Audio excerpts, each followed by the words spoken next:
YouTubers, Jen True here with the True Valley Homestead. Thank you so much for hanging out with me today.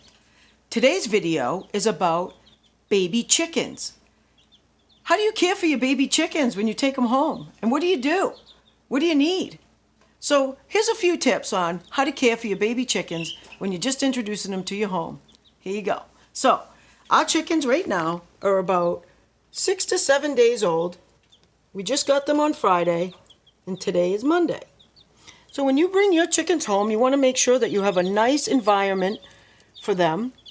And the first week, all you need is something like this, a nice galvanized container that you have a 1 quart waterer and a 1 quart feeder and an adequate light with an extra bulb, okay? So just make sure you have a heat lamp with an extra bulb and then a waterer and a feeder that are readily available at any, farm store or co-op or Tractor Supply or anything like that, okay? You also need some pine shavings, and then I recommend you get some chick grit.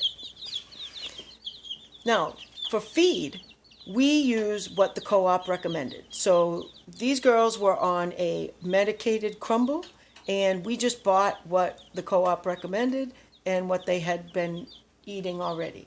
So I just suggest that you go based on the advice that they give you when you purchase your chicks, and just kind of keep them on the same food because it's best for them and their young digestive system.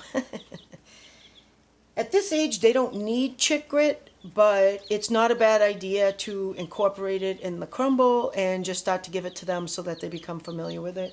Their gizzard is still developing, and they won't need it until, they're a little older, but it doesn't hurt. So we go ahead and introduce it to them now. Per 1 quart of water, I recommend that you go ahead and put a tablespoon of apple cider vinegar in that water.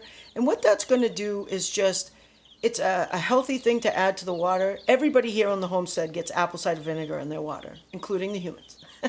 There's many, health benefits to it, and it's good for everybody, okay? So we give it to all our animals here. And again, it's a tablespoon to the quart of water, okay?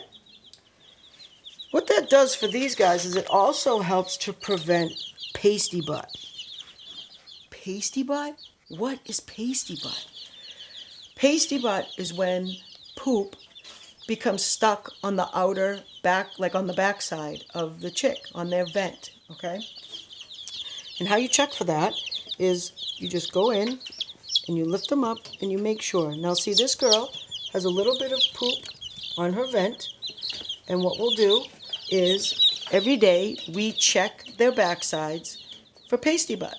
And for the girls that have the pasty butt, you take a warm cloth with water, obviously a warm water cloth, and you wipe it off very gently, okay? Don't press or pull it off because you can tear the vent or, tear their skin, and that's not good for them at all. So go ahead and just try to remove it with a warm cloth, and if you cannot, then go ahead and pick them up just like I did, okay?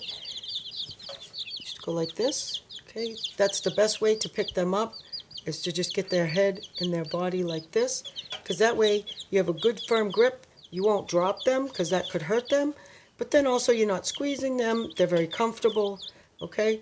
And then you can look at their butt, and you see this girl has pasty butt just a little bit, and you could, if it was really bad, like sometimes it could get up to a size of like a dime, and it would be really, really stuck.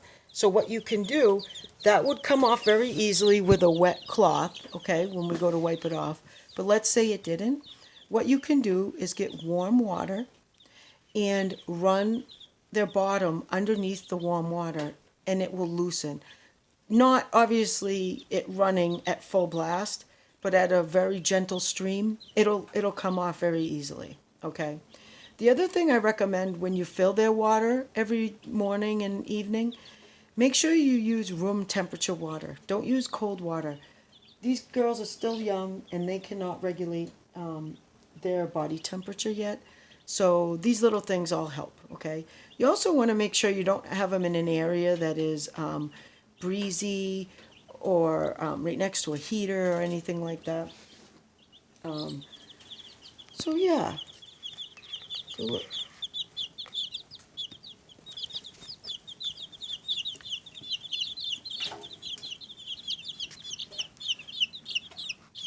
This is our flock, Generation 2, the new edition.